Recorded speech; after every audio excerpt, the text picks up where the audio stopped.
It's a growing industry, as anyone who goes through Soho knows.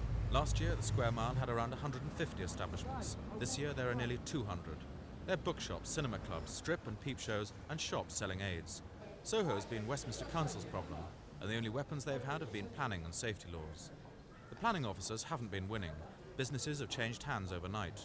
Often, finding the owner to pursue an enforcement order is like trying to pick up mercury. It slips through their hands.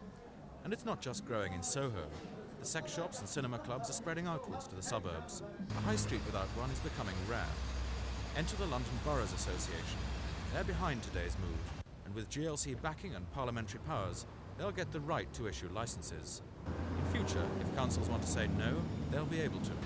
And they'll have the backup of police with powers of entry and arrest, and fines for offenders.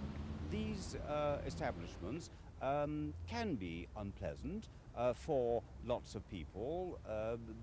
They would rather not know about them. Nobody wants to interfere in the private lives and the private recreational interests of the vast majority of the population. That's their business. But there is a sense in which they should not be allowed to turn, say, a whole street or a whole terrace of 4 or 5 shops into all dedicated to the same broad purpose of the sex industry.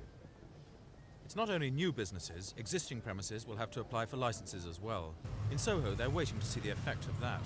There is always a tendency by people, particularly those from outside London, to say, well, of course, it's always been in Soho, so forget the 3,500 people who live in Soho and push it all in there. We should have to see if that attitude comes out, then obviously it won't help us very much. The clampdown's in the General Powers Bill, which goes before Parliament next month. It could be law by next summer.